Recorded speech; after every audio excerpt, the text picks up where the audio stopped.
Bienvenue sur ce numéro Actu Culture. Madame, monsieur, bonjour. Madame, monsieur, bonsoir.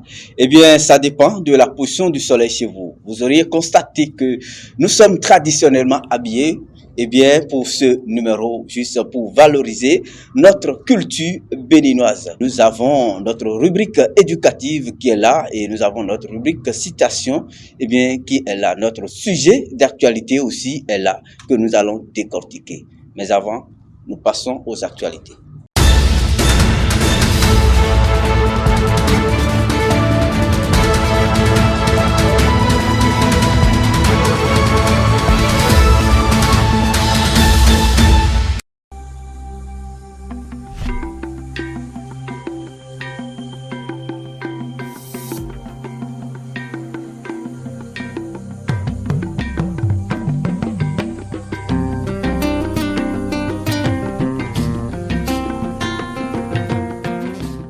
Ce mercredi 24 septembre 2025, le Conseil des ministres s'est réuni sous la présidence du chef de l'État, M. Patrice Talon.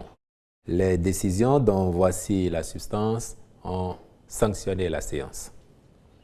Au titre des mesures normatives, en point 1, transmission à l'Assemblée nationale pour examen et vote du projet de loi portant code de la route en République du Bénin.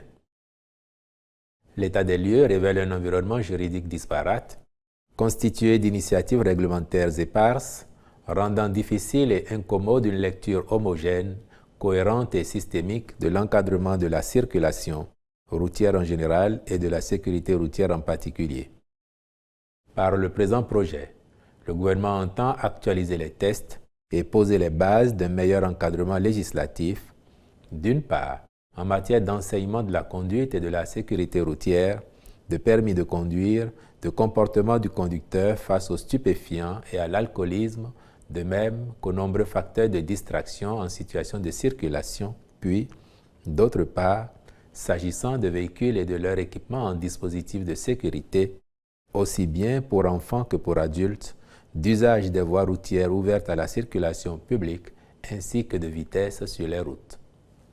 Somme toute, ce test apportera des réponses claires aux préoccupations relatives à la circulation et à la sécurité routière à travers un renforcement de la prévention des comportements à risque, une répression accrue et une meilleure lisibilité des sanctions applicables. Les ministres porteurs du dossier en soutiendront la discussion devant la représentation nationale en vue de l'aboutissement de la procédure législative. En point 2, mise en place du registre des associations et fondations. Au terme de la loi numéro 2025-19 relative aux associations et aux fondations en République du Bénin,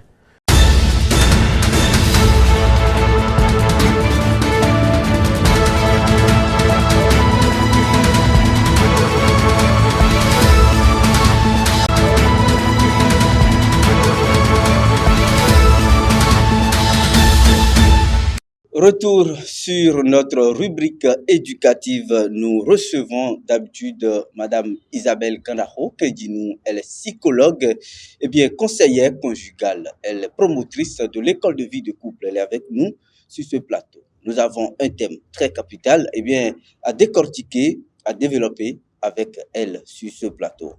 Madame Isabelle, bonjour. Bonjour, monsieur. Vous allez bien? Ça va super. Soyez la bienvenue. Merci. Alors, merci de vous présenter à nouveau. Alors, chers amis, bonjour. C'est Isabelle Ganaro Kendjino, psychologue, conseillère conjugale, promotrice de l'école de vie de couple.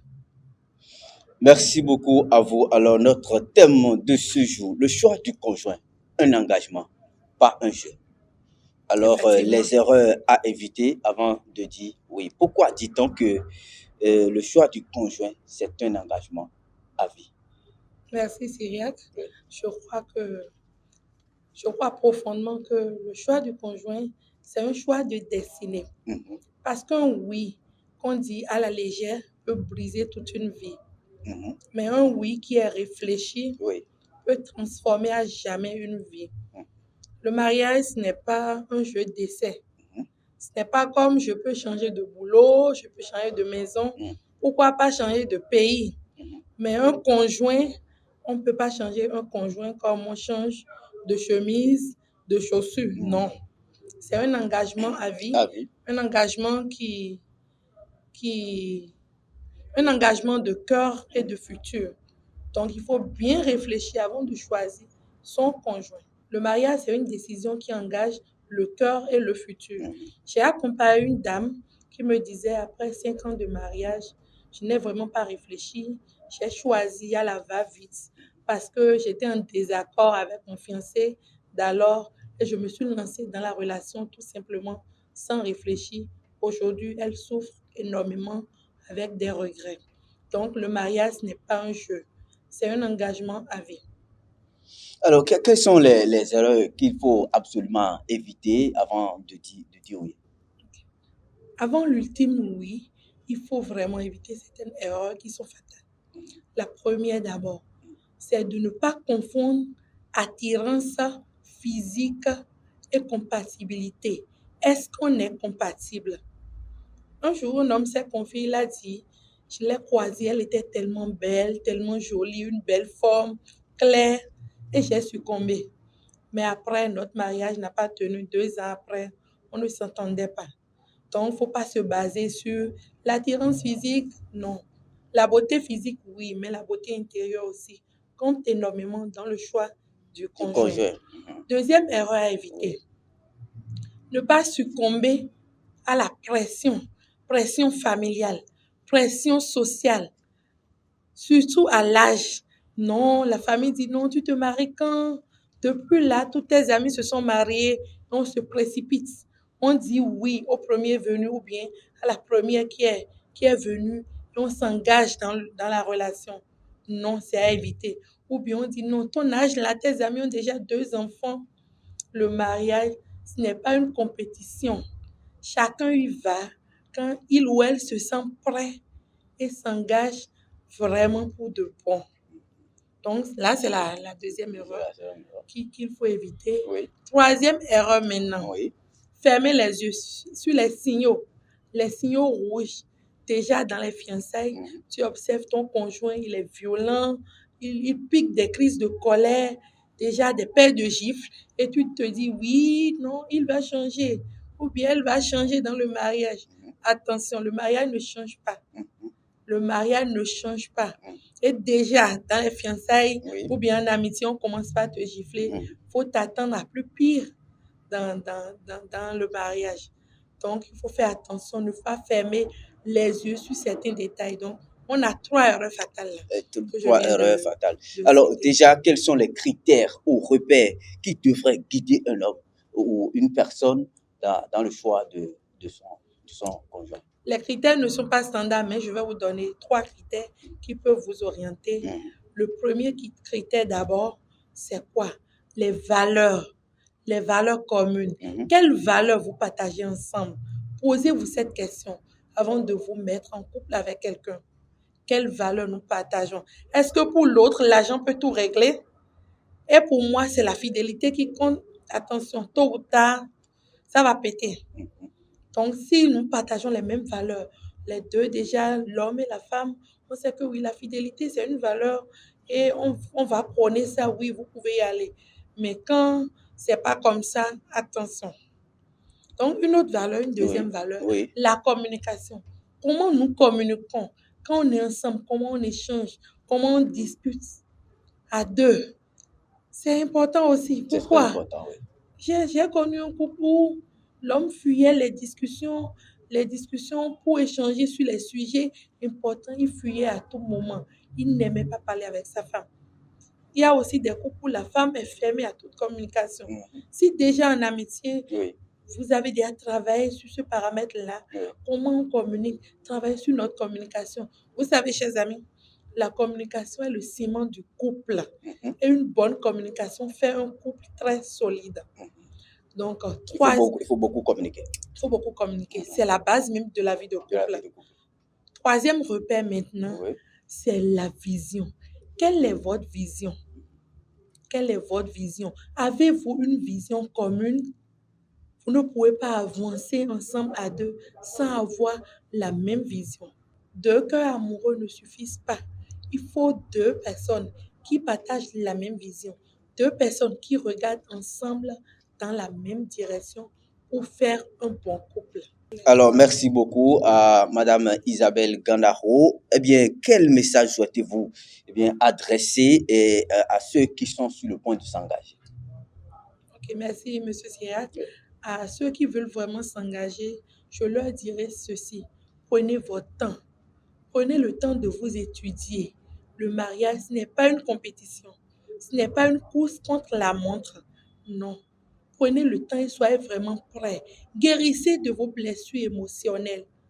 Parce que le mariage ne compte pas tous les vides. Un célibataire aigri devient un conjoint aigri. Un célibataire malheureux devient un conjoint malheureux. Donc, prenez votre temps, soyez vraiment prêts à dire oui, moi et toi dans le couple, ensemble pour bâtir une vie de couple solide. Parce que n'oubliez pas, le couple, c'est deux personnes qui choisissent de regarder ensemble dans la même direction. Merci beaucoup à Madame Isabelle Gandaro Kendinou. Le temps qui nous est donné est totalement imparti. Quel est votre mot de conclusion? Bon, je vais inviter simplement les téléspectateurs à nous suivre prochainement sur le prochain numéro. Nous avons beaucoup de choses à partager avec vous. Soyez à l'écoute. Et quel contact on peut avoir pour avoir des conseils? Bon, si vous avez besoin de conseils, d'être orienté par l'école de vie de couple, parce que notre mission, c'est accompagner les couples, accompagner les jeunes à bien s'engager. Contactez-nous au 01 57 64 23 63. Nous sommes disponibles pour vous écouter sincèrement et discrètement. Merci beaucoup à Madame Isabelle Gandaro Kendinou pour notre rubrique éducative du jour. Nous allons la raccompagner et recevoir Monsieur Rémi Fidèle Guidi pour notre citation du jour ou les opportunités de la semaine. Juste après ceci.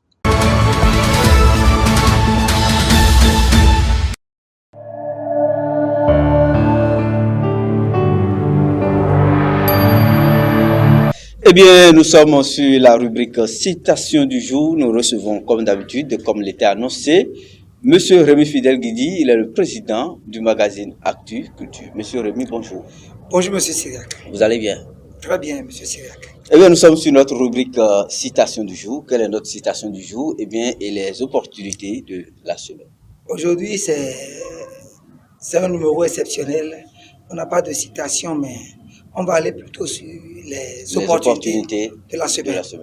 Et beaucoup m'ont écrit depuis le Bénin, beaucoup m'ont écrit que d'aller un peu en langue. Parce qu'il y a beaucoup de personnes qui ne maîtrisent pas la langue française. Voilà, oui. Donc je vais essayer de mélanger les deux langues pour ce numéro. Voilà.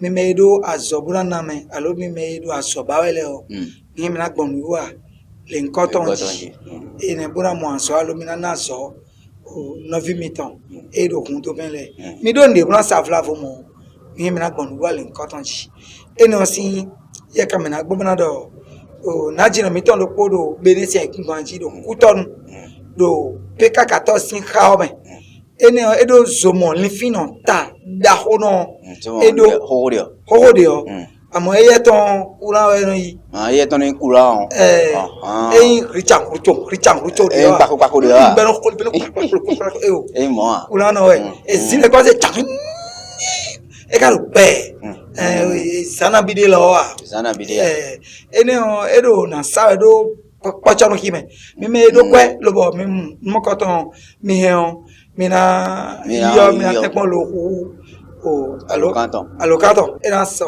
il a numéro plus 229 01 57 64 23 63 plus 229 01 57 64 23 63 Najina na so ilo mi una to kamero nyanya na na iso mo gbon ne ejiro mi o fi ezo mo ri o mi na to pe na jo fi odorun ni o mi na yi me de kon bo na linu mi we ne mi so kan jonji o mi ro gboje me o mi na yi me de kon o to na hote gbe lo so bu pe mi ton so jon kon ne o bo alo do ke tete me mo fa fo bo no na wa amade ya ne o kuran et non somme mon coton minale to hanachino le courant et fini kuna kati nachino ibaru ida so mo kham so mo beaucoup la so mais non ça ko bi ko mi ko lo kan po nachino era to khami bo minale ko sin akpa ko mina timenu le ko mi mede de todo mi we ton le brado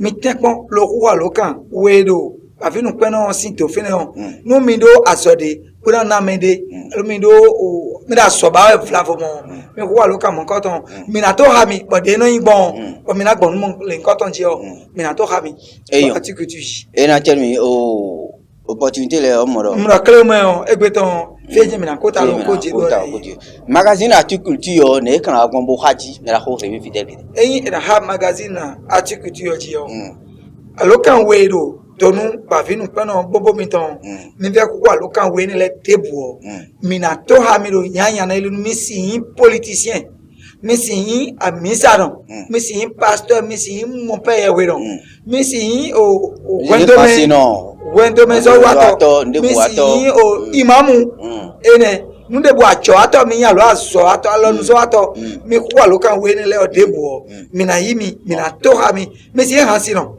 misi intakulu babo de ntoto misi mana misi kantata misi ndebu bloto mi tekon lo ku alokan we ni le debo mina gbon eyin ru amiton Aticulture ji e bo be de to be kede je hen na de wa Aticulture o nu mi te Togo se manji Ghana we a Cameroun we a Congo fidebu bro be mi ton se edion faut que y prendre part mi ve ku alokan we ni le debo mi ko do nu on be ye ji mi se ye o do mi na ho eyin flavo to de me mi de odo mi do afo so ti to le bi eyin mi do to le me mi de mi he mi na se mi se do me mi ton de to mi to me tongon lo ba na to ha mi bo ye na mi kon fi lo mo na gbon magazine ti Aticulture ti no fi de bu de mi de paraku we a o kle pe ogbonu ku tonu agbome fi de bu alo to ogudo mi de Togo, Ghana, Cameroun, Guinée, mais c'est là Suisse, mais c'est France.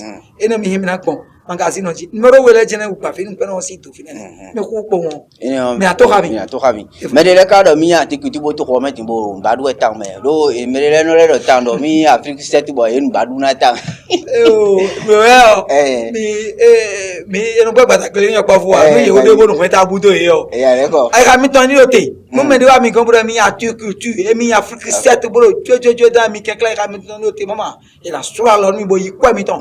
Bo so du po. Aticulture magazine Aticulture Afrique 7 ton numéro où les gens connaissent pas fait nous prenons aussi de venir mais la remis fidèle qui dit que président Aticulture ton faut gagner Afrique 7 aussi en force du temps le bénéfice est kumbanji et non les deux bonnes oh mais aussi que Sabo vice président si alors ça là on est tiro la tata Aticulture numéro où les gens mais quoi ene mina se lo mi nu mi ma lo bojo mi de do bonu ye me jojo dare na so lo mi bo yi mi ton e mi Afrique 7 lo mi Aticulture atingwa me mi de be mi me wo lo le mi amo e ma mi gon ahun mi ma me de ba yi kwero mi si o le me na ko le mi afi bonu nu wa mi na si hu bona to gbenu gbe to wele yo mi na to gbenu je premier ko ta si ton pan lo en so mi na to gbenu Samson Jamati e kwa si ton pan ko na to gbenu ye me do ye me boro mi ndo mi na to gbenu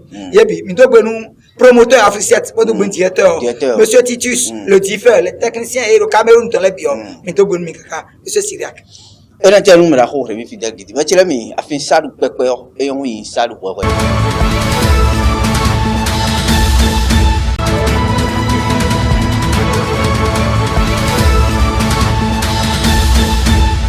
Eh bien, retour sur ce plateau pour décortiquer notre actualité du jour.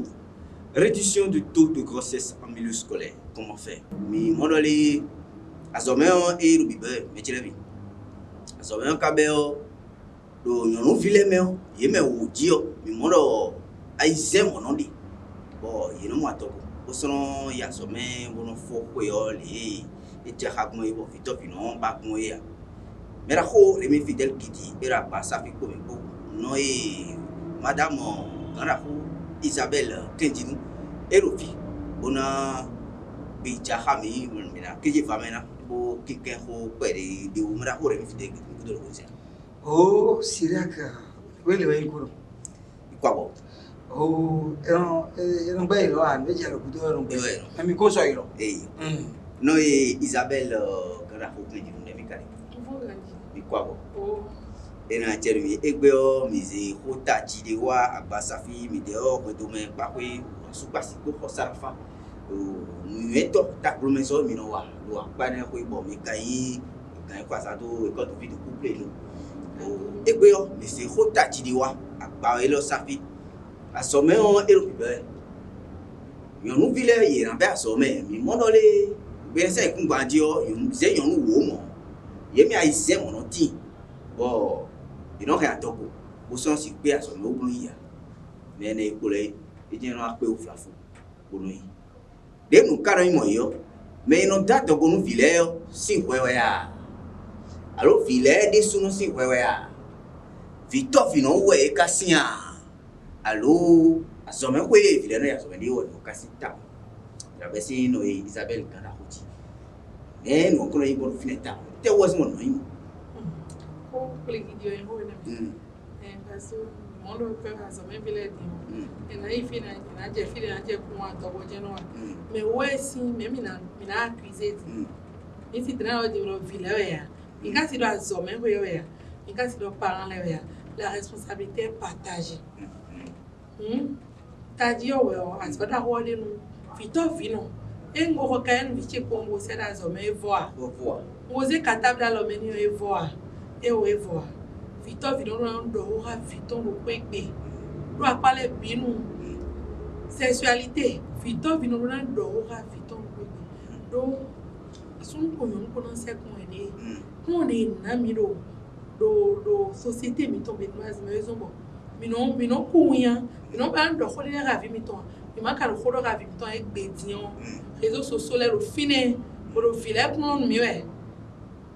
Donc village au de ma barando ni non c'est le moto ene no zombo adogo mo ble unje we donc wian de so de mi ami de so na plan vimiton le société na plan vimiton azome violence e rodea bara ko remi fide gidi afote yi vito to ba na di o aso mbi be lo kunti do firo ko si apa ko tawo o to mi na ke ndo apare ena chero me na ho siriaka o Victor ko yiyan ida won ele me won idagba idagba ke gba di agodo mo ele me idagba do papa supo mon père supo ela wi le bo mo do mi ti me pade papa est supo mon père est supo papa yiyan en doro Branchivi. Est-ce que nous entendons? Mais père de foyer, père de famille, mignon, et petit de bois. Et un banc. Oh, nous invitons. T'es béjouton. Donc, à ce moment-là, nous comptons. Et les villages qui budget sans soit on est là. Victor no koje passion do dey ji peli do vile o ire ya so be an ho we ma o kaye livre we awe na to tete me o mo be ron do pasi ton ra yi aso me ko fini on susu e no yi mo be ron do pasi ton ra yi e ayin Victor tengbeju o ta te me no anon len pon kanji o Victor la si so yin yon e yin no va to we o le sous-attend il est bien en haut le montant d'ail et à son bébé là que sort le bébé à son bébé va dire cahier quoi badge livre 5 quoi uniforme là son quoi si badge et dans faire au filet si à son bébé et dans bowe alors nous à son le filet on paye à son filet si à chewe cahier bon et tin na ya so ben be cahier à so fi toton bo do na do fi à so men do pandame le clément au kwendo bunandoro fitoyi si apa ko do aso me be de be jati on si apa ko fitoyi yon e won do pasi to le bo de village an be aso me ti on tant même village de budu no hosa ye bi dura ya so amate mo bisese pe so me ha pere kan ru fine bo yo be o e po na je ko to pere do le ba idi mo si blo ka mo lo ekran do pasi tonda i tada ne pe aso me we na je wo si to pa dia na fi amen di o bito ne ka wa no lo bo do akoro zansi bo do kezesi bo tempon bo ho we ma so anu le pere nu fi o bo to awo ho saki wa so me ko edo acho beji bo yin ko ro be fa de ti flafo bo suna bo tun lo fi o na yin mi o vie ne ka ba so me ti bo suma yi aton suma yi ene o ya ma to guru to yi akwa ne bito finance ayo no kandu me pa mbo no wuri fi na sa me no si fe do si fe da ho no bo kin do na lo eno so la ba do ti ton fla fo eno ga mo so la no ja de gbe na no mo ro pe leji oh nwe yo e ma se to no abi me da to ko ni abi aso mo pe o e nwe do ho ene me o e dagba apa ko gegeji we ni no ko to ba si kwegbe meji no le Plon de fi oyo. Mi do po je beton. Do chonu e na za hon to ho bulu me no za we. Wa chonu za hon to. Ene chonu mi na ido. Wa eni o me da to ko fi mi to si wewe. E o agbe me bi o si wewe o na to be si mi de suno fi to fi no le si apa kanji. Plon de mi ko na fi mi to le do ayi fope. Do fiche.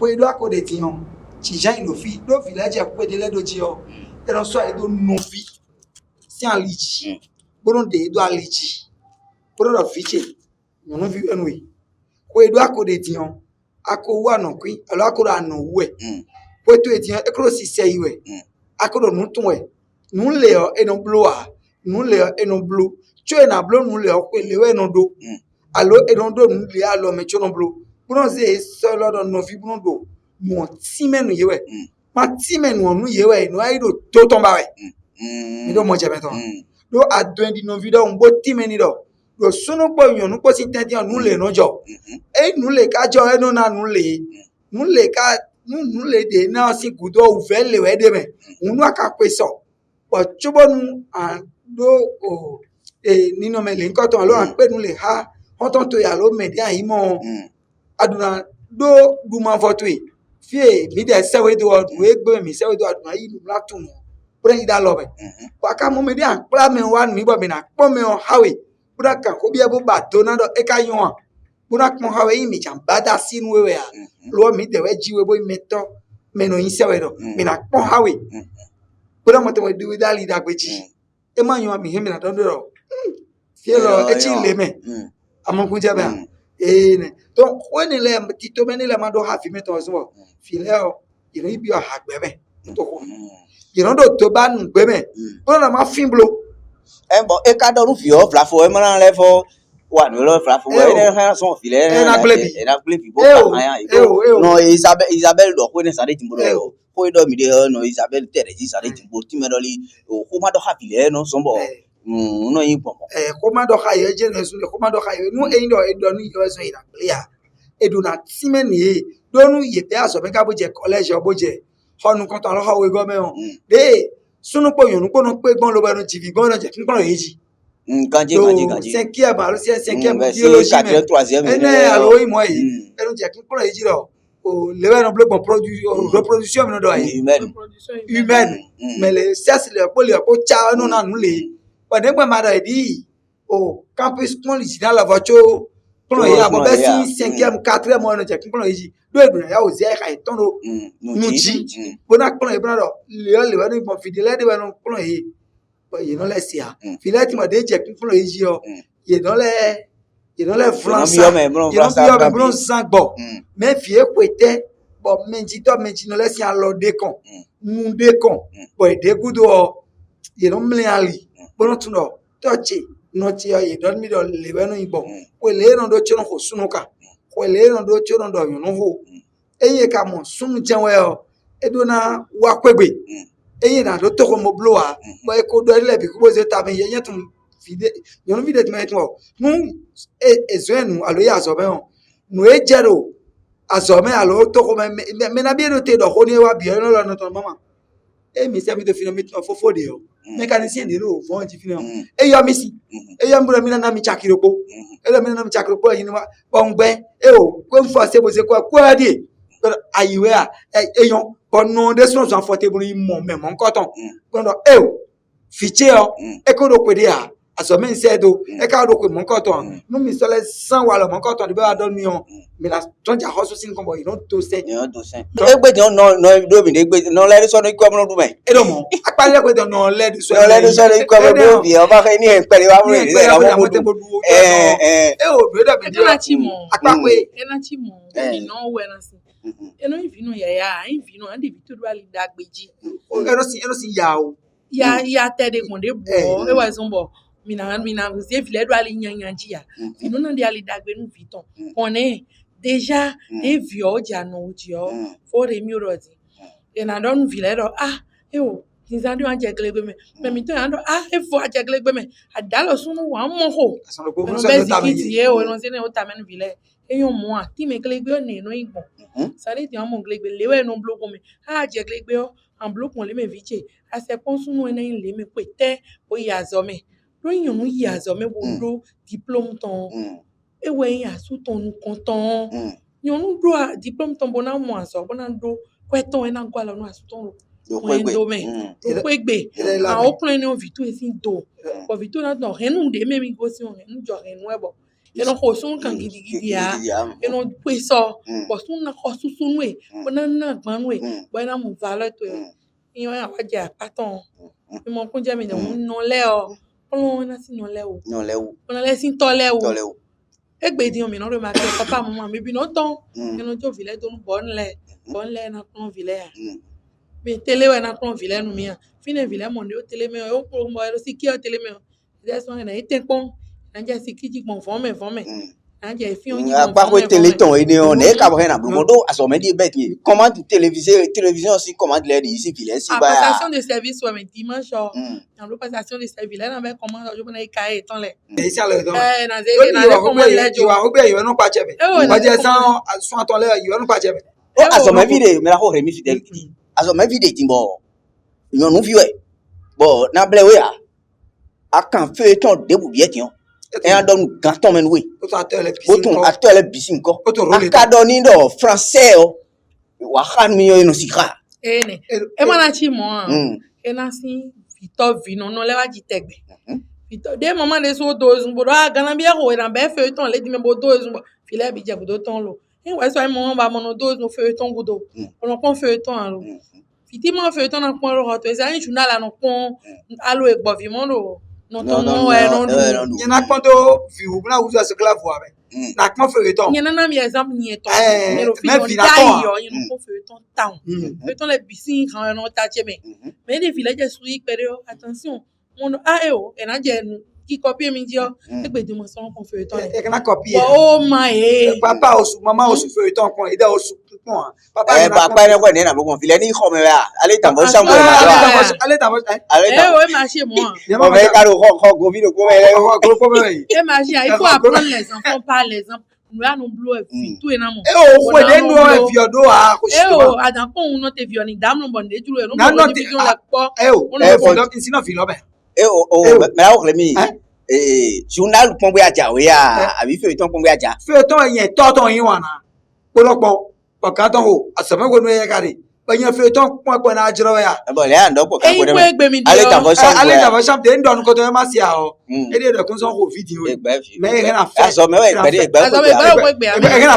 na fẹ́ tó nu mẹ́sì ẹ̀ ń fẹ́ tó ní ẹ̀ náà sí o. ẹ̀ náà ṣe mi gbé àmì ń kọ́ gómìnà ni ọ̀rẹ́ mi náà ń bọ̀. gómìnà ni ọ̀rẹ́. ọ̀gọ̀rọ̀kọ̀ mẹ́ dayo kúrò ní ìdámi jẹ́ dayo ẹ̀ tó wọ́n rídó náà ló fi ní rídó náà ló fi ní bọ́ tẹ́lẹ̀ blanc wà dé náà ṣíyé náà àtẹ̀sí kẹ́mi tó ọkọ̀ fi kún lọ ẹ̀bí ẹgbẹ̀ ní tọ́lá curiosité ẹ̀ sọ́nbọ̀ ẹ̀nà sì ké wà. àwọn ẹ̀nà yìí kọ̀rọ̀ nù mẹ́ bọ́nù fi ọ̀rọ̀ kọ̀rọ̀ nù mẹ́ bọ́nù àrò tẹ́lẹ̀ kún ẹ̀ ẹ̀nà kọ̀tó. mọ́nà kọ̀tó ẹ̀ o káyẹ́rà sí tọ́jú àwọn ọmọ ẹ̀nà sì o nọ Isabel kana ko yi mi aro mi mo dole azɔmɛ bɛtiɔn ebro sunsan tɔn mi no amɔ lugui adɔgo ɔdo filɛ sinu lugui bɛtɛ ka yini bo o nɔlɔ kɔtɔn mɛ edzi ɔno amɔ lɔ adɔgo efiɔdi Togoineo, e ma inflafo. Boje o me fi o mo di flafo bo, de aso me be tolo, e wa zigbane. Ne bi le kanu boje o me gbon, bo aso me be 3 mois bo atogo ko akmo no Isabelle Kara. Boje o ne temps de vacances on est passé. Ye passé bon. Suivi tes parents les blots. Vito vino mon ton bo me bino yibo ko yon ko no de kare. Ba no ah maman sin kan o papa bo me bino do sin gli. On est attend ko egbe. Mi ole Vito vino di ko wan mi me Vito vino. Ko wan mi ba so wan mi. Oh, e kana ba so no Vito vino so mo. Ero boje bon di boy. Yo man bi ogbe bo wan yin wa gbe o mi na nkade to nkaka be do ko ri o mi na ti yon. Àwọn sonu we de bona yi. Mo yo ne. Se wa no pro mi. Vie beton e kado mi dele o no Isabelle Kara ho. Vie beton do mi dele o. Se klo fin me yon hu. E yon hu. Vie beton le. Beton do mi dele o. Mi na blow mi ton. Tanda me. Vito fin on a blow ton. Kanji. Di on fione a plone. Bon, e jeton. Asome beton le de ren portable wa. Bon, ils n'ont pas de portable dit. Ils ont plein de taille. Ils n'ont pas de portable dit. Les gens parlent le beton il a pas ton les ya no to sunu pa kon e no timeni. Les sunu e no yiko sunu sigma e no timeni bono plan. Wa Vito vino a rien do tout e blo ko fe. Tu vois Vio ja so me e na hen pa ti. Mo cambio e no Isabelle Kara wa pa ene ko yo. Vio ne akoko kan bo pon ne. Be ka idon bo yi mo plan défaut. Wa zo mene.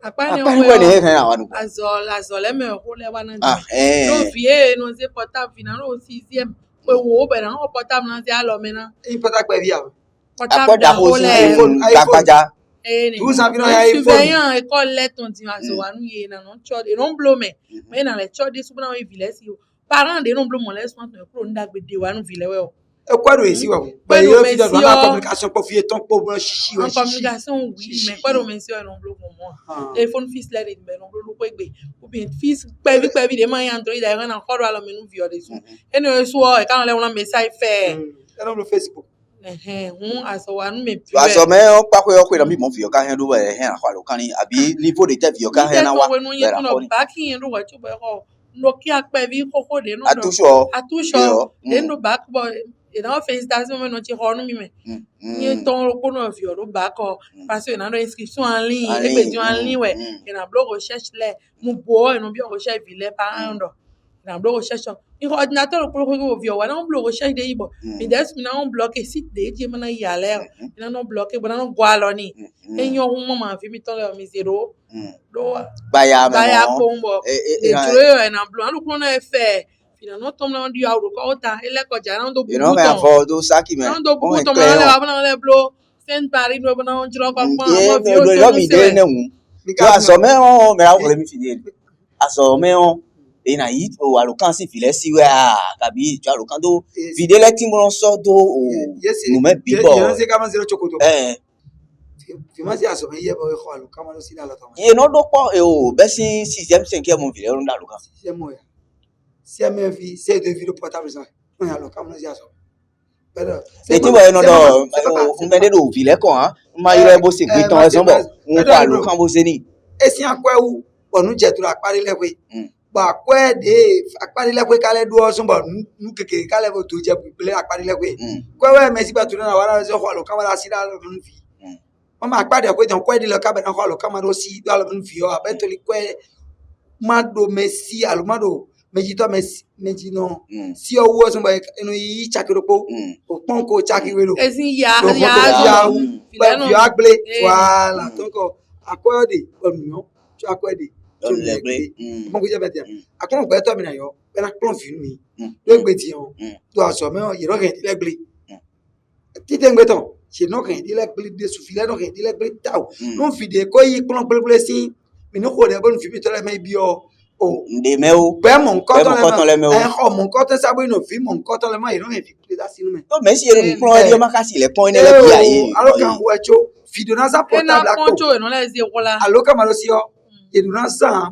directeur le censeur le o surveillant le e du na messi le e du na professeur le du na cho me ne o il a chobo no e mon video si e na ton toni ti tegbe to bra ilo parent ton le mejito no le le boss di la sendo e lo bon lo no ahoso si de sende to na pa ne ko lo mo o alo kan ma lo si lo file si o eniye rien, à ce même gros film encore, et dans mon dion. Haïsina Djaï. Eh, n'a voulu bonne vie, toi, là.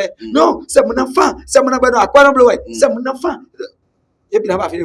Eh, tiens, récréation, ndé quand il a fini, il y a sommet, moi, mais il y a sommet, là, mais d'eau, Elle a mis, Berekon. hein? Berekon, si. Pas coucou, elle finit, il y a sommet, coucou, c'est, Eh, il y a, là, il ouais, mais il t'en a non mais, ek be di nyonu vidéo na ya zome dans mais. Ok. Nyonu na ya zome bona ko alors nous aston le coin do mais. Domaine. ensemble, il y a mon Ela o te pumba pa mi na o taki. Oh. Na o fofi. Lo Isabelle Kana. Mémoire nous ero tijo e pe tiyon. Victor Finon le to we mi ni apa keke we yo. Victor Finon le we mi ro we do eta. Mi lo wa do mi lo ayi. Mi ra ye ton se do mu ti we. Eh. Oh, we do e mo mi ka le gbe do mi de o. Asuka si ko tenti. Na plon. Bo za yi ha meton do nu ti ta pro mezo mi no wa. Asuka si ko tenti. Mi mondo we do yo ero ti ton e egbe din le yo. Ye de suno le kan flan ku kori plon de chobo yin wendo ene opakwe yo e na zombo vi reon e na ple ati Na zo. No de John Jale no pe so a. Betolo 14 ans bo jivi. Clonte ye o yi pe we. O dan na convi, il est dio. 16 ans, 17 ans, ben mais voilà non comme nous y en pas si on a un Victor, ouais soit c'est ton père ta dans ton village. e mo ko ya ko yo de me Ta dans ton village. non, Te dien mi na non, home. il y a sommet, no il y e a joué, Ne gasi a bele ko an le o bi. e o me ko le no do nu e se o da so me o Mi mo ministre mi ton le. Ne no mi kan ho ton mi ton nyonu le. Support di mo no ko e. E ma ya zo me na ro fini egbe a. no e talata ni de ma ya so me ti a Nyonu bi do na ya do mi. le de la si ai ma yo vi ya sommet me o. u ve Wa ti yo vi aton. Le ko ke ya sommet we ko Bi le. we do na ya zo. Bi we do na Bra ya da zo. su, bra da su. Comme lui on bo ça e photo fini. E si Bra foro da fini su. a. Egbe di yon mi na E wa so wo mi lo ka no ren Victor no ren vi no. Ro pipo ko sa. Omo no supo. E plan so e wa che na mi. E wa cho na han mi gbe a. Lo do na ya zo me force. But Beto de bodo licence. Na sa we ba na De licence. licence. Na do to Beto na. de bo into Ni ma ta pharmacie. ko fo fini. C'est roche bodo into pharmacie. Tu peux do ami yin wan no tito. Et une passion ton styliste. Aujourd'hui elle est styliste avec son diplôme de docteur en pharmacien. Mais il y a mon téléphone, mon ah mais là il y a ça. Mais non mon vonu mais ma idée bois pour le micro We we ndo kwa ino sanka kalo imo. Ba ga de mon to ko yi. e wa na da wa ka me ku Wa ma mo achi bon we do le pacha me o me la o chremi me no le ta to gonu fi pe viene le ti on ale pon kaka o e no le si ho para vivo Yo no bode nu ko na e wa san ba do fi yo nu ka e gba ti o to bonu. Amon ku ja ba. o de ka ha na wa dun me si o ma si chop yo si aso me kaka wole acho ku Et ouais donc il y ali a jine on les parents les dit. Mais si nan do ton bleu.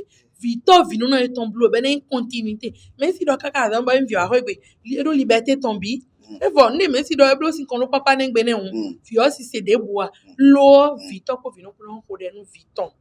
Fino ne anon blo no dan no kaka e no ho en ko de nu Victor e o ma o se lo ni do chito mo klon de ro ni ne ro pe gbe o.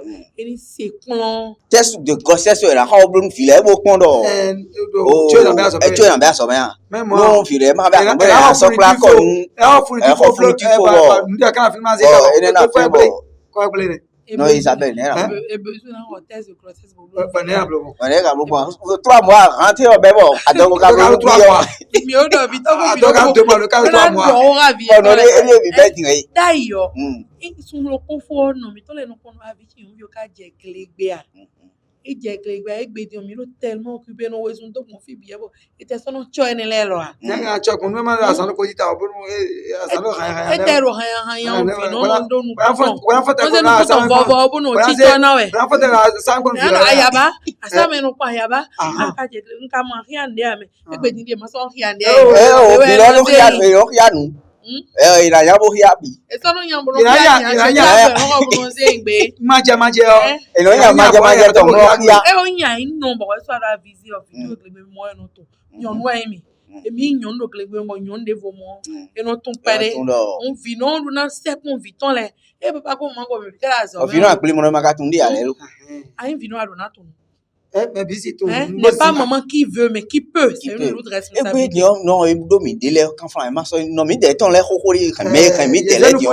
Ali o ga ton ali e de ton le kan fo. Amo e be nouvelle génération mo mi de bo TikTok de bo WhatsApp de bo nu vidéo. E ma so do nu kun pe fi le o stand so me yi wo ne. E sin do ne o ti bo o Victor Vino ho kan bo yan kwa bo se fi yan vida so me bo nu e mo atogo ko won. Me de ti yan bi e so balance da so me. Do no modo yon weji kwa se ngbe we yin dile mera ko le ma de do pe o ne mi kan blokon o fi mi ton le yon nu vi le Victor Vino ho kan do yo na mo pe de bodu vivant suivi ordonnance continuel bo me ne ka yin kle kan ti mo no fon yi kle me ate igle me kaka bo agbada nu fonctionnaire we yin mo yi wa so bun wa yi na we de do ho nu me do mi ku tese we mi ku yon nu ka o chubo mi no ya se ka eto ya ba ka leçon bo vi le no khabi pero ko mi ku te nu we mi se ka o da go Ovyo kaka bora ha mama kaya agore un. Para monya nzi agogun bono khadu no di khesi no mi wa matese we ma do na sur vito et danda. Alon do khesi ya mono no ti no force en ka le son mais comment mama ne di. Au bout des années tu viens mono kaya no encore. Quand français a to ye na tun no ton kusi we ma wo. Nko do kwede bo yi do nu e bi to wa mo do no ti kusi ma do kwede do mi de yo. No ti we no do khafie lo nu nje de kuku je no.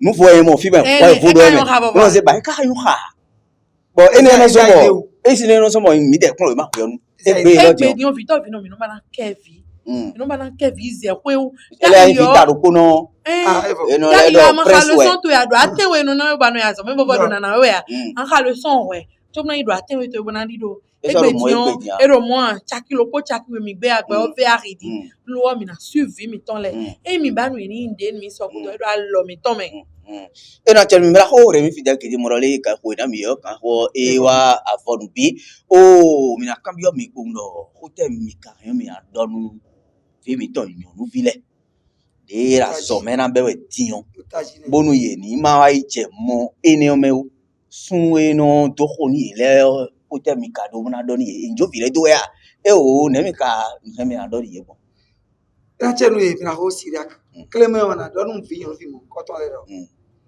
e no boje ko ntin kaka ti mo wa so me na be we o to yi ma wuli bonu e de kanji do boje ko no e ma wuli bonu e de kanji aji no kambia me ko kambia we do mi no ha ya e ye ka pe bo wuli bonu e de we o ki ntu do ina le pe kan de no aso me we nu do no e de do kwegbe le de aso me merci do ya do aso me viwe professeur ya do aso me viwe aso me gbe do ya do aso me gbe ton o ali ji poto ali wa to lo ya to e la lo yin to alo yin to hun ye na he ye de do asinu meji to meji no le e won ye te ye na se plon plan do gbe plan do to eton no eton sin gbe plan do to no plon me to merci professeur eton le sin gbe no plon me do pe de we no do choron je sunu gbe toji pe de we eno do choron je sunu gbe toji wedewe enodo chono je songbe doji asan tonin do ne e ma do ko wa o zo me o me ne gata e ya togu ma do nu e no mo o permeton e kono ble ta veni to yo e kata ne e ko me wa je mo na atume wa ali teji we me ni o ni atume wa e de so ko sina ko bo na idea e ne wa imle na kracha un amuna e problema e tagba ne bo le ouvert de voir quand to men mechito mechino to Vinyonu mi ma wa yin de dogbon de bolo vinyonu kun do na ya so me nu mi ma wa yin mo mi de suno we na de kre me mo e san ko mo pan ko ho furniture ko to awo ko so so ko o sa ke blo mi na be aso me sun we so aton ba to ko klo bodo sun ene mi o mo sin vacances me ne ke so gbe ya nu mi mo blo o un no fi mi to poku to le o ja so me na be gbe ya ne nu mi na example nu no fi mi ton e ro ku to le mi to bo he mi de bo diplôme mi do ko na bi wu mina da susi mina ko bana da su o la se vivi o mo mina do papa ko ma ko ide ron bloku no mi fo fe mi lo na mi fo ile no era janu mera ko remi pide gidi o no Isabel Karaho o nu afi fo nu wa mina suta nu wa o te mi do bana do nu yonu vie ya so me kaka bo fo dagbere te ka de meni le te de me boy no du mi kun nu fi mi to yonu vile de he na wuli bonu yi de gbon Victor Finole hotel mi ka he mi na do se do yi merci ra so mele yi ne mo mi ba do ni he file gbon nu pe de na du so fi me O c'est non la single. Mais au top on police mon pas de bout. Non, il s'appelle Kanako. Dia vio ki po mi dile na donu ido ni wuli bo no anso eton. De mi wuli bo na gbon wa mi na ngule eton so gudo. Parce que mi mandogo. Mi ya o mandogo. E blodo have mi tone o brise ne. Have o brise. Fito vino na donu ido e mi do kan ho anu bo kwa ba we. Lo mi tenkon. Onu mo kwenu pere bo no chovile. Onu pere bo no go alonu ye bo no do ho dagbe ro to menu ye. Bo no de do aleji. Mais si le on a donné do Victor vino mi deso mi no pegbe mi te wazo me bo no kon vi mi ton le kaka on mi no ze we ndi no le do honu ye ono gbe kan lo ho e Victor vino ko do pegbe wo mi na gbe kan le ogona bona le bi a cheri paro eni on a intégré programme le on a intégré éducation à la base éducation affective et on a intégré le programme mais en fonction de notre culture do Africa gbeji mi le ro fi Ganje. Mina kloye me mina kloye bonale a henglea mi dan blondo e iye si zero programme me na yonde so Eyon na tell mi metile mi na don mi po no le file e be aso me mi wuli bonu ye vi yon nu vile taji yon nu ya so me le de me no Isabel kana ho do keke susu ton me ra ho re mi fidèle gidi e de sule do keke susu ton bo mi se mi na bio yon nu vile do mi jo gbeji dodo sunu gbeji dodo eyin de bubo re mi so inu kan wema topo no po dua ho bo ho saki ho kai bo mi ni kpon yo mi te pon okun so so teka ba mi de sunu me nde budo sunu me sunu na nde me de azo akpon e we nu kon konton de na ndudu e akpon azo de ayin de ase wema oyin ganda ho de o angwa lo na sutwe do nu gege me mi no je dokun bo no ze sunu chite ama odo de budai bo pon we ma pede ya bo tun le an anasi huwa eyan ya so ya jan pon e ka do dandan wa do na se we ma pede dandan bo to na pon aso e mai mo ana ayiro me na do te ka ran do fi mi ka nu lo mi o pa ka wa o mele wa mi aka nu lo le mi o e so pe ya mi bi odo vile ni pe nu kun do e nu me si le lo ni do nu kun pe do vile wu won atogo ho mi ma mo do li ko afo kun kun aizen go sin rentrer lo na be we yo mi ma mo mo ko ton e na tenu do ko mi to le mi na yi apade bo.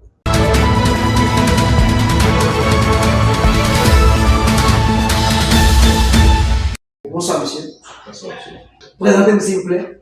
Ok, je m'appelle Vraiment Gala et je suis le promoteur de FTI Bénin. Que comprenons-nous par FTI Bénin? Bon, FTI Bénin, c'est une petite entreprise orientée. Nous sommes dans le commerce général, les exportations, le BTP, en général. En général, c'est un peu ça. Et ça fait combien d'années vous êtes en train d'exercer ce... Bon, FTI Bénin existe depuis 2017. 2017, hein? Yeah. Ah, d'accord, moins de 10 ans. Moins de 10 ans. Donc, vous n'êtes plus un enfant. Ok, merci beaucoup. Si nous prenons le département Prestige Car, Oui. qu'est-ce que vous faites dans ce département? Prestige Car. Ok, Prestige Car, l'idée de Prestige Car est venue en fait de pouvoir aider en fait le Béninois, l'Africain en général, à pouvoir à s'offrir un véhicule digne du nom. Parce que nous avons vraiment sur le terrain, les gens achètent des véhicules d'occasion, certes, mais techniquement, est-ce que réellement ils ont vraiment la valeur de ces investissements? Parce que on a constaté que sur le terrain, les véhicules d'occasion que les gens achètent, c'est généralement des accidentés, réparés et tout. Oui. Donc, Prestige aujourd'hui, en fait, nos véhicules, nous offrons des véhicules de qualité, d'accord? Et quand une qualité, c'est vraiment des véhicules d'occasion, mais la sélection se fait en réalité de façon très très stricte. Ok. D'abord, en fait, nos véhicules viennent avec ce qu'on appelle le CAFAS. Le CAFAS qui est aujourd'hui, en fait, qui est techniquement un peu comme le dossier médical de la voiture. Ok.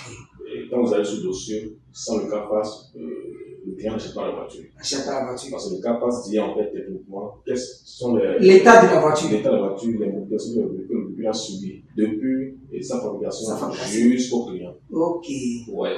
Donc nous ici en fait aujourd'hui au Bénin, en réalité, on prend ces véhicules-là, accompagne du CAFAS, qui replace tout ce qui est comme modification, réparation technique. Parfois même si le véhicule passe au lavage, c'est inscrit au CAFAS. C'est inscrit, ok.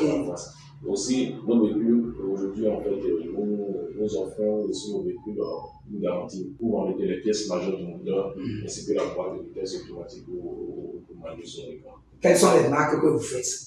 À peu près. Nous faisons des entrées dans toutes les marques. Toutes les marques. Puisque c'est l'occasion, nous sommes sur le marché, nous avons une large sélection de véhicules sur toutes les marques. Ça varie de combien à combien à peu près pour voiture? De 0 à 100 millions. De 0 à 100 millions. Donc déjà avec 1 million ou avec 5 millions, on peut déjà acheter une voiture. Oui, bien sûr. Oui. Avec 5 millions, avec nous, vous avez une très belle voiture, une voiture digne du nom. Et, c'est pas une voiture que vous aurez le plaisir de conduire. De conduire. Mais aussi, en fait, nous offrons en réalité ce qu'on appelle aujourd'hui, en fait, ça c'est une expérience que nous voulions faire sur le terrain, parce que le client n'est pas habitué à cela. D'accord. Nous offrons ce qu'on appelle en réalité une subvention à l'achat. À l'achat. Au client. Comment ça se passe? C'est-à-dire, souvent vous êtes un client, oui. vous avez 5 000 francs CFA, oui. Et le véhicule que vous souhaitez acheter, vous donne dans les 8 000 francs CFA. Il y a 3 millions de différence. Il y a 3 millions de différence. Oui. Merci. Suivant votre profil, vous venez chez nous. Là, c'est sur vous êtes de négociation. De négociation. D'accord. On négocie. Ben, si je suis un cultivateur, par exemple, là, je dois être un fonctionnaire, selon ce que vous dites. Là, ça vous doit vous garantir. En fait, c'est en cela que la négociation est importante. Okay. Parce que nous, on veut savoir en fait quelles sont les garanties que vous apportez. Okay. D'accord. Si les garanties nous satisfont, là, nous allons directement été au contrat avec vous. Et nous faisons la subvention des 3 mois restants. Et on met la technologie à votre disposition.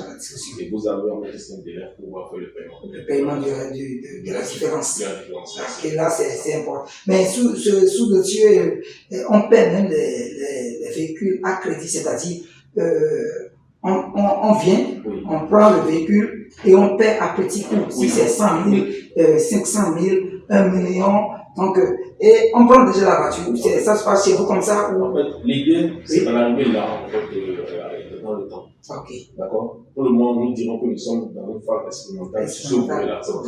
Quand ça va marcher, vous allez approfondir. C'est pour ça que nous trions en réalité les clients selon leur profil, selon le profil client. Quand le profil client est bon, on leur cette facilité.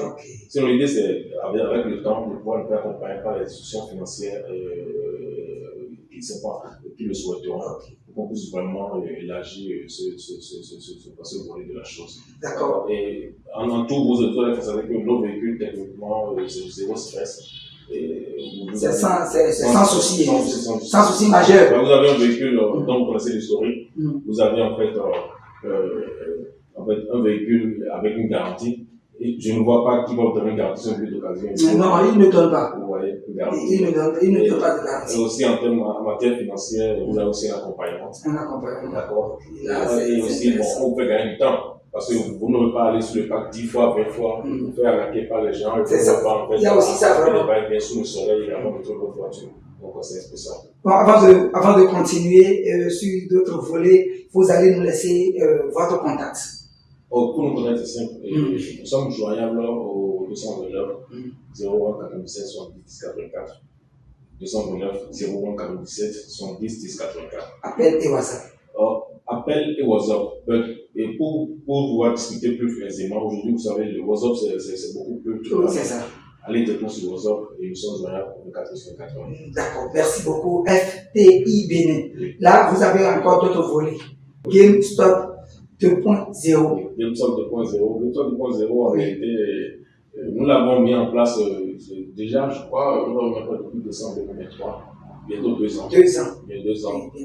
L'idée est venue, un jour, j'étais sorti avec mon garçon, d'accord, et j'ai dit, mais attendez, on n'a pas une salle de jeu, on n'a pas dans la zone, bien, on peut pas Cotonou, les enfants vont sortir, on voit les enfants dans des bars, dans le coin inadapté aux enfants et tout. Donc je me dis, bon, pourquoi ne pas installer quelque chose pour que les parents puissent sortir les enfants, venir s'amuser, pour la distraction, les week-ends, les congés, les vacances. Exactement. Avoir en fait des loisirs sains. D'accord, parce que vous voyez les enfants à la plage dans des lieux inadéquats. Vraiment, dans des conditions qui ne respectent pas les normes. Exactement. Donc, du coup, nous avons réfléchi, nous avons en fait mis en place ce que GameStop 2.0 et qui offre en réalité une multitude de jeux. D'accord. Et à GameStop 2.0, en réalité, nous avons toutes les consoles de la PlayStation. De la PlayStation, disons pratiquement One, jusqu'à la PlayStation 5.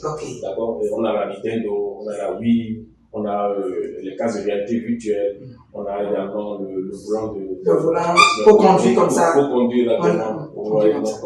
c'est carrément différent de... On a vu aussi des grands écrans.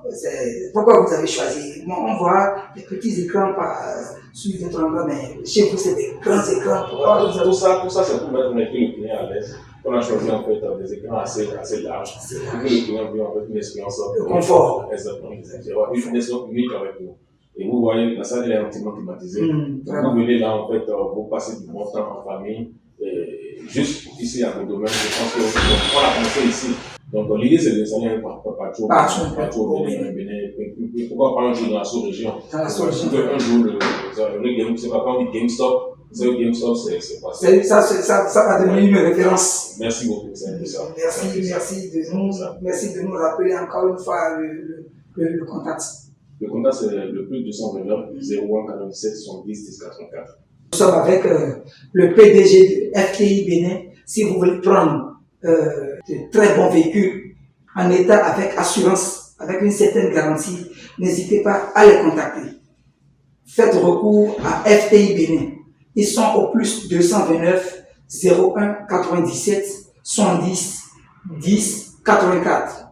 01 97 70 10 84. Ils sont encore dans les games. Là, si vous voulez faire du plaisir à vos enfants, c'est du confort, c'est de luxe. Je suis allé toucher au bout du doigt. C'est du confort. Oui, vraiment, il faut l'avouer. Nous tendons vers la fin de notre émission. Quelle est votre conclusion? Quel appel vous faites à ces fidèles téléspectateurs qui vous suivent un peu partout dans le monde entier? Chez FTI Bénin, notre goal, c'est satisfaire le client. Votre satisfaction reste notre priorité. D'accord? Donc, qu'il s'agit d'un véhicule de voiture, aujourd'hui, en fait, avoir un véhicule, ce n'est plus tout un luxe. D'accord? Et acheter une voiture, ce n'est pas aussi donné à tout le monde. Donc, on a besoin de savoir, quand vous émettez votre voiture pour acheter une voiture, savoir qu'on achète vraiment de qualité. Donc, pour acheter des véhicules de qualité, faites confiance à Prestige Car. D'accord? Peu importe votre budget, nous sommes là pour vous accompagner. Nous sommes là pour travailler avec vous. Et donc, n'hésitez pas à approcher de nous et nous allons négocier avec vous et trouver un terrain d'entente et vous repartirez chez vous avec la voiture qu'il vous faut et vous allez forcément aimer ce que vous produisez. S'agissant de GameStop, je vais simplement inviter tous les parents. D'accord? Aujourd'hui, on sait, et c'est vrai que c'est pas souvent c'est pas de l'habitude de l'Africain, mais vous savez, la distraction est très importante, mais surtout pour le développement psychologique des enfants, même les adultes. Donc, n'hésitez pas à visiter notre salle de jeu GameStop, d'accord, pour passer de bons moments en famille, même entre amis, et challenger vos amis.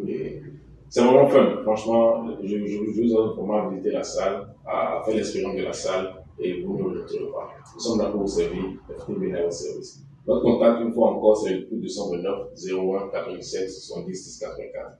Merci beaucoup. Audrey Osandou, attachée commerciale à FTI Bénin. À FTI Bénin, je suis l'assistante déjà du DG, Monsieur Gandaro Fernand, et je suis également commerciale. Je m'occupe de commercialiser, de mettre en avant nos différentes activités. À FTI Bénin, nous faisons de l'assistance visa. Ensuite, nous fournissons également des véhicules. Plus précisément, nous sommes dans la location et la vente de véhicules neufs, d'occasion et d'accessoires importés des États-Unis. Et aussi en parallèle, nous avons une salle de jeu, GameStop 2.0, qui permet aux jeunes de se divertir de façon saine. FTI Bénin se situe à Godomène, à Cotonou d'abord, plus précisément à Godomène, en face de la Maison des Jeunes. Et nous sommes joignables au plus 229 01 97 70 10 84. Toutes les personnes qui nous suivent, je vous pousse massivement à faire un tour à FTI Bénin, plus précisément à Prestige Car, qui est vraiment une première en termes de structure professionnelle qui fournit des véhicules. Parce que notre but est de permettre à un maximum de personnes, tout budget confondu, d'avoir des véhicules de bonne qualité et aussi de pouvoir réaliser le rêve de pouvoir être au volant et de pouvoir se déplacer paisiblement. Aujourd'hui, c'est vraiment difficile, quand on va au parc, d'avoir sa voiture facilement. Il y a plusieurs allers-retours et on n'est pas toujours sûr d'avoir un bon modèle. Alors qu'ici, à FTI Bénin, plus précisément à Prestige Car, parce que c'est la partie des véhicules, nous mettons en avant zéro stress et le fait de faire gagner du temps à nos clients. Nous allons faire toutes les démarches qu'il faut pour que vous soyez sûr d'avoir un véhicule de qualité, Nous avons toute une équipe qui fait un scanner, une étude approfondie de chaque véhicule pour être sûr que, même si ce sont des voitures d'occasion, elles soient en très bon état. Et vous allez connaître l'historique, le passé, tout le dossier de la voiture et être sûr de la valeur de ce que vous avez et de ce dans quoi vous investissez votre argent. Moi, c'est Jérôme Agoumareno. Je suis gérant de la salle GameStop 2.0. Nous sommes une salle de loisirs spécialisée dans les jeux vidéo, les consoles. Nous avons de la PS2 à la PS5, la Nintendo Wii, le simulateur de conduite et aussi les casques de réalité virtuelle dernière génération. Détrompez-vous, nous ne sommes pas du tout chers.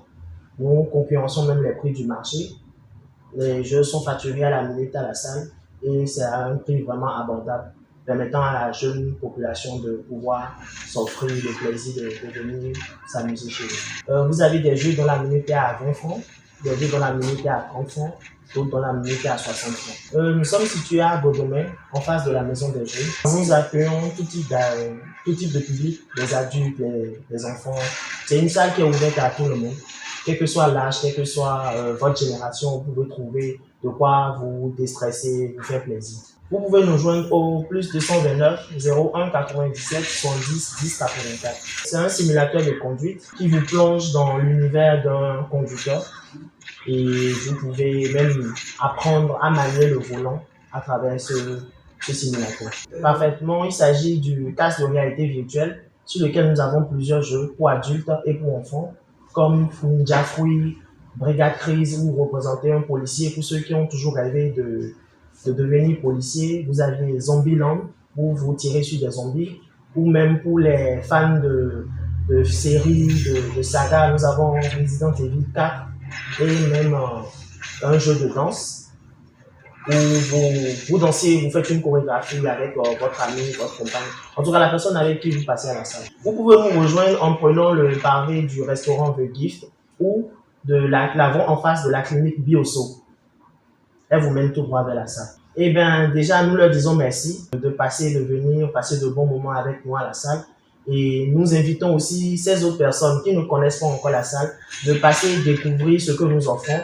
Les week-ends, nous faisons une spéciale promotion où nous donnons accès libre à la salle et à une collation avec un pass de 2500 qui vous permet, de suivre les matchs diffusés dans le week-end et aussi de jouer à tous les jeux de la salle de 18h30 à 22h. Ce centre est ouvert du mardi au dimanche, en semaine de 10h à 22h et les samedis dimanches de 10h30 à 22h30.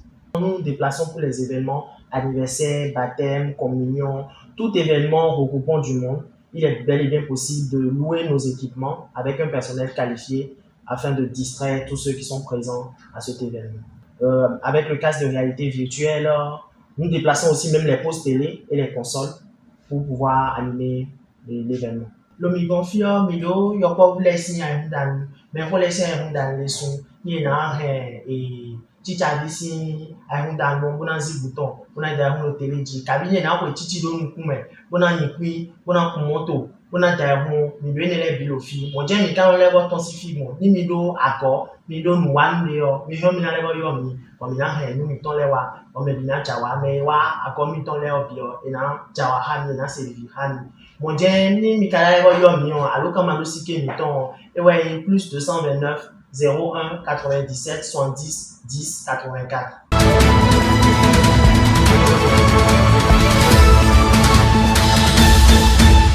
Et vraiment, les cours bénéficient de tout le monde. Le futur, c'est si clair. Et médecin, il a mon et ouais, de prix. Quand vous voyez le village, et ta copie, si monte, il y a des vidéos, et ta copie, le plus beau village chez nous. Nous avons fait, rentrer, révolter, c'est-à-dire quand on n'a pas, je ne me la crois pas, à croire de dire. Mais nous, je veux le fil, on faut, le fil. Venons de l'État, pour faire dire, mais la croix de son, la coup de l'État. Oh, era horrible, puro horrible. Esse tom aí, ó, tá bom. Como hospital conversi. Ni le chef du plus beau village de Cotonou. Chez nous, on est dans le fier. Mais d'abord, un chef du village, le plus beau village de Cotonou, chez nous. D'abord, un chef village, le fille, la fille, le chef village, mais d'abord, et nous voyons tout. Pour des petits bonheurs, chef village, et qu'on s'attend maintenant. Et donc, on fait, chef de famille. Chef de famille. Chef du village. Nos familles, on est à l'université, on a dit qu'on dit que voilà, donc, on fait le et dans sa grande famille en temps. Si vous voyez le petit, vous au village, les tacoris. Et les tacoris, et les tacoris, et nous, militaires, mais quand des symboles, encore chez nous, au film des filles.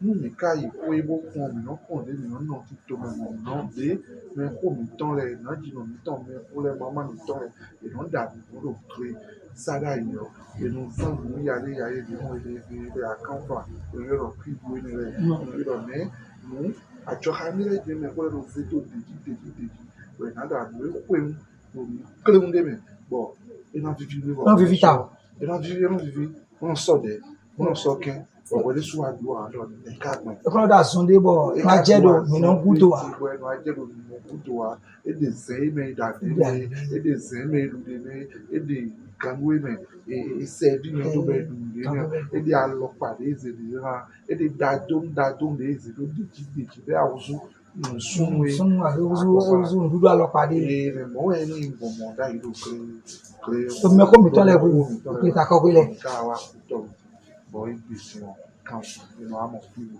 eno amo timati kan jume eno amo le mi aye le kan sa fofo na voilà eno bedo mi lo pe mi lo kuto mi na ren walo ho me ko mi ton le lo mi na ibo si wale ne bo joji voilà mi na si do mo dame mo se do mi me mo na blodo be kana wen e na chi ho do de no globelo ti haya bilaze na ben ze kan koko o so chado yo no ku de ni jojara e no be na yin da on peut bra wen mo job mais là mo on se wo de me for me go see me ni wa we yin wa mi koko le la mo ni so de me yin me mo yin wa no shishi mo yin sin mo le o ina le mo de me na mo de me fi e de si o créer chez moi, Boudon, et n'a eu plus beau village de Cotonou.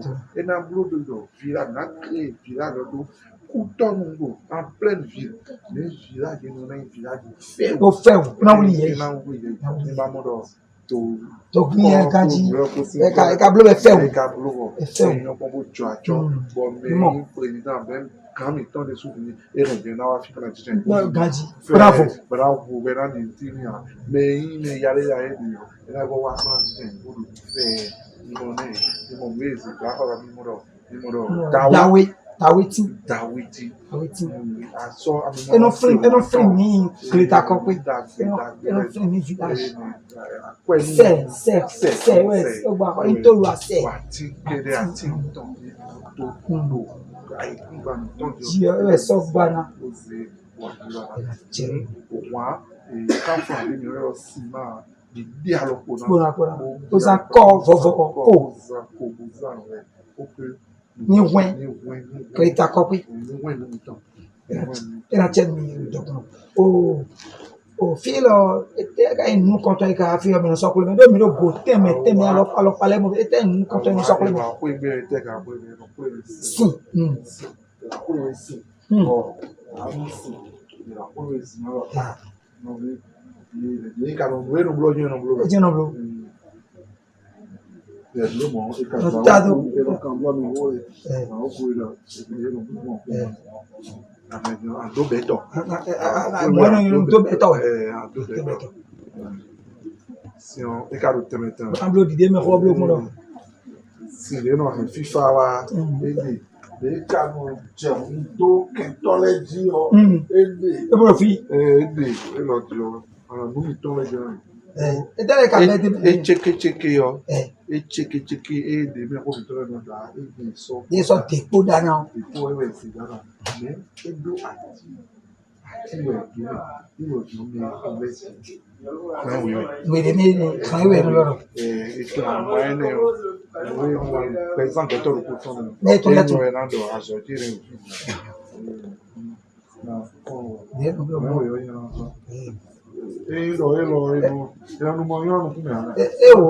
le qui condamne mais petit domier bon. Moi non.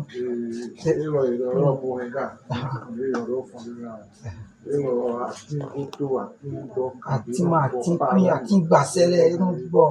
Et voici ils non font quand on leur fini. Ils non vont dehors fini. 4h du matin. Hein. Il va trop faire une belle signe.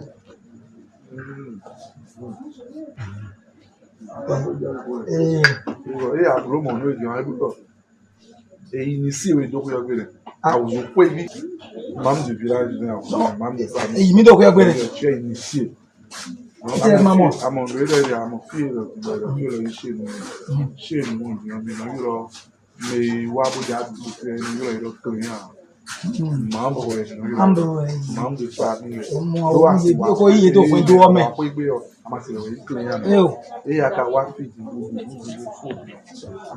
péré máa lọ ní fìlì lẹ́dọ̀ wọn náà service dé lò fi à tẹ́yìn náà lẹ́rù pé ọdún kó àtòkù lẹ́kọ̀ọ́ àwọn àfihàn àmọ́ kọjú àmọ́ àjọwá àmọ́ fẹ́jú àmọ́ àpẹ́yàn àmọ́ tẹ́tẹ́mẹ́tẹ́mẹ́ tó ń fi owó ń kọ̀ dé lò fi gbọ́dọ̀ yí owó ń kọ̀ et à kawa bùbù pé fòdì àádọ́ kọjú fòkọjú òdìsẹ́ wa wíwo ní òfin ọ̀rọ̀ ẹ̀ẹ́dẹ̀mí náà mi participation Mado weton Mado weton vendi o me on e mado tu e gbonu e o akwajo do ndo isi do e ro ko bi wona ro fatu su e fatu le fa wa ti vendi o me mi de do fi do e lo le budo e te kun wa e te mo e ka yin e mi budu fiton taji ba mi no blo mu alo pa mi no blo alo de taji ta mu lo ko ile lo se mu re budu e be ni il y a un puis c'est mais le tachio nous le devons tout faire tout nous me laisse aussi à mon fils on est à 5 minutes de là quand il donne le mais moi elle dit bien fou à bien aéroport qui non ta folie était ben pas les au mieux ouais moi kokoro Miton, la foto, get on a beer, get on winning, more, and go 3 no de ó. E ka tem de do comer, mano, não sai nem fia. Outro menino lá no mais fia. Eu não vejo do cocô, não cocô do tom, não vejo do cocô o esse. Não, eu cocô ele do comanda. Ah, ele é massimbo. Ele é um front patapata. E como isso? Bochando, nem te bate bobo. Eu não consigo. Pouco não pé. Não. Aí todo mundo não são de não do Deus. Não sei onde. E quand Flamel no clairement do livro, ele me diretou em vídeo entendeu no bon azon ya no amo vivo e amo ko be lo check lo video mi azon mo tete lo ko video bon acho ale ka no pele bon non se no ya azon bio azeo e non a chite sin kan no non so ese o dure ne wo we na iko o kio mi je no de so no da ma we bẹ́ẹ̀ ni ìdíjú pàtàkì kándó mìíràn àdùnnà ti pẹ̀lú bò nípa ẹ̀rọ fẹ́ndó àwọn. ẹnjì lè ń fada lọ pẹ́ntẹ́pẹ́ntẹ́ bọ̀ kí pọ́n kò tó ẹ̀rọ fẹ́ǹ lè wẹ̀ ẹ̀rọ yìí kan mẹ́gbẹ́ ẹ̀rọ yìí alọ́ péjì yà. ń tẹ̀lé bọ́ ẹ̀ka jù ẹ̀ lọ. ọ̀wù yìí. ń tẹ̀lé ẹ̀tẹ̀lé náà lọ họ́ọ̀là ìmẹ́ra rẹ̀ ìtàn rẹ̀ lápẹ̀. àṣùwìn ẹ̀yìn mọ̀ tọ́ndó tó lè ọ̀ wevi mi nene kilo mi no so no zila mi mo so ka be no ku bia non rida donu pour quand non assaisonné ton gadi bon blami blami quand on nous dit vous voulons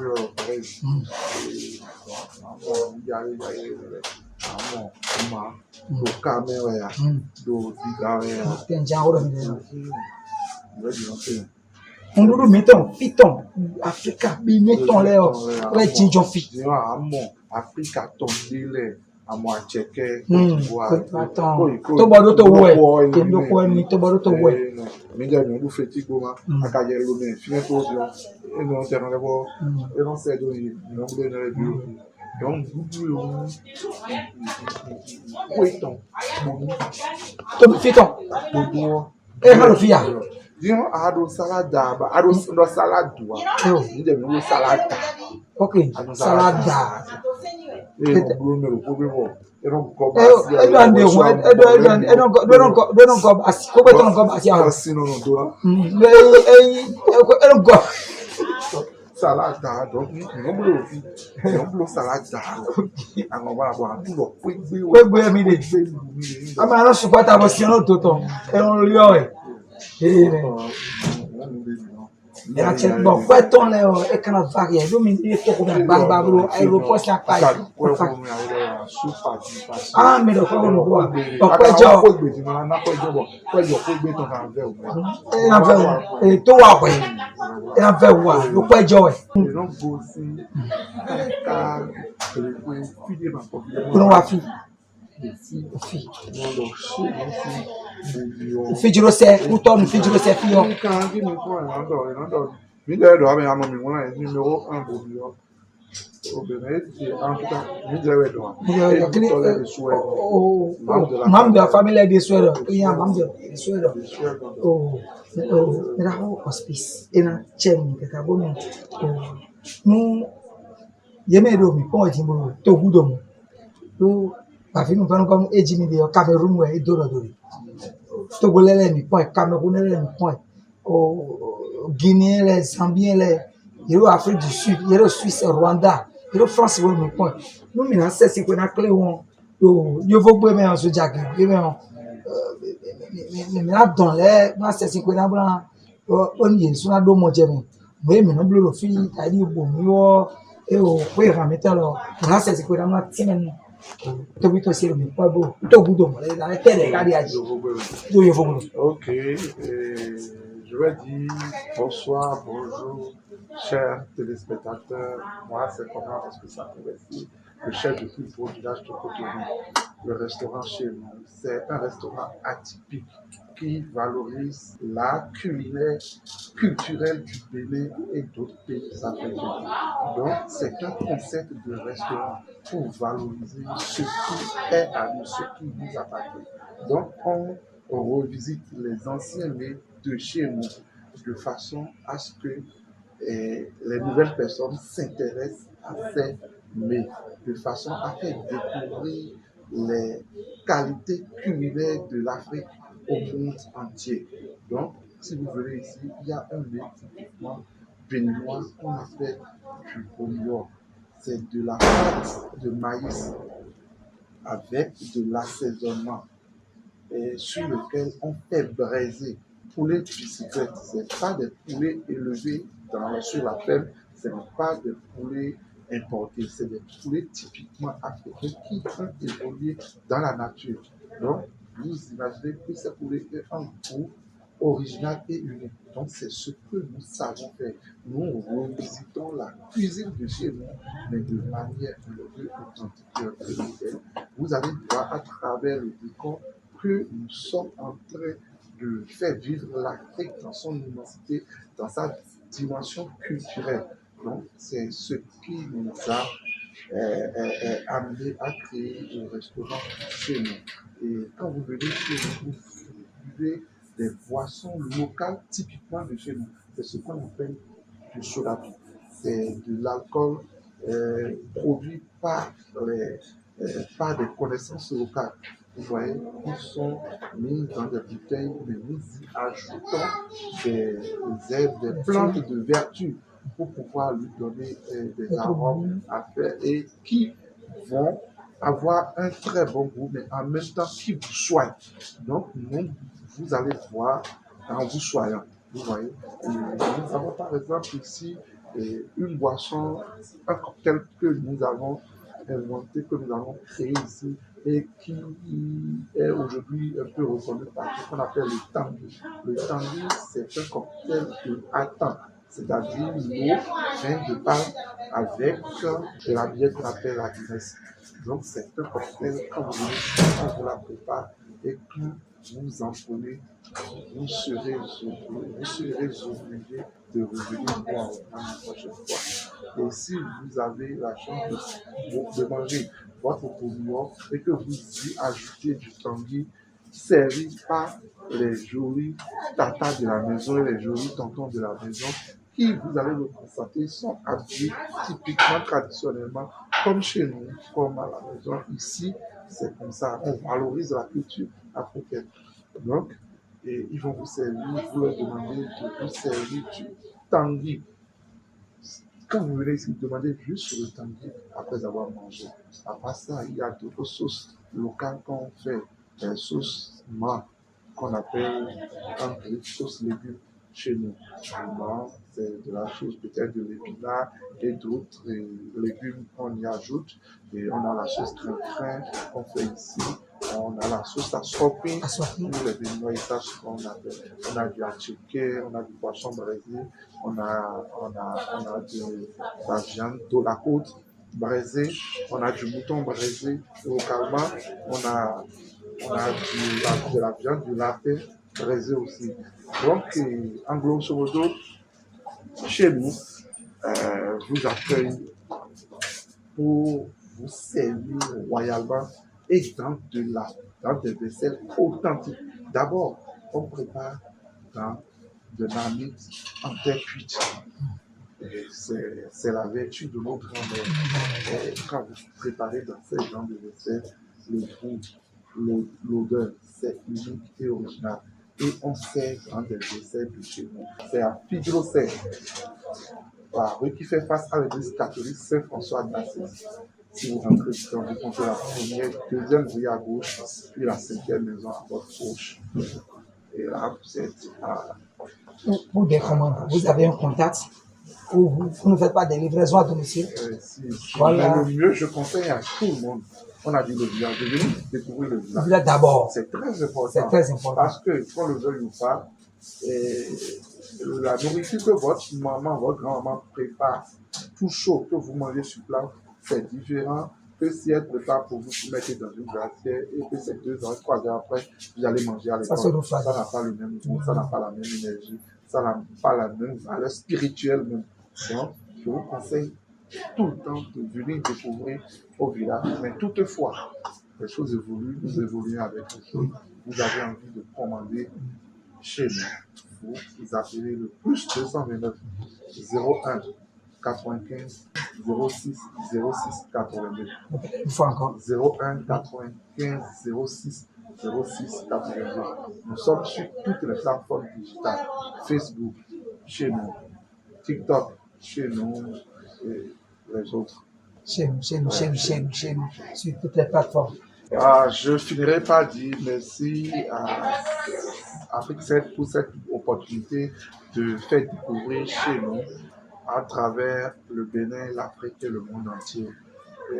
J'invite et j'exhorte tous les potentiels membres du plus beau village de Cotonou chez nous, dès qu'ils mettront pied à Cotonou, de venir nous voir et ils vont certainement régaler. Merci beaucoup, Monsieur Hospice, chef des téléspectateurs de Afrique 7 TV. Voilà, nous avons fait la découverte de ce beau village chez nous, qui est au Bénin, à Cotonou, précisément à Fidjirocé. Vous avez eu le plaisir de découvrir leurs différentes prestations dans ce plus beau village de Cotonou. Ne vous hésitez pas et faites le déplacement, déplacez-vous et découvrez ce beau village. Vous pouvez aussi faire des commandes. Alors, merci beaucoup et au numéro prochain. Merci, au revoir.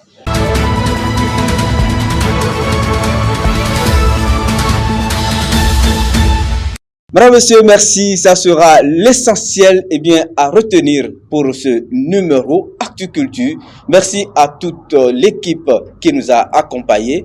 Merci à vous, téléspectateurs. Merci au directeur de Afrique 7 Télévision, sans oublier le promoteur de Afrique 7 Télévision. Nous saluons le diffeur et nous remercions tous ceux qui nous ont accompagnés. Madame, monsieur, ça sera l'essentiel à retenir. Portez-vous bien et à très bientôt.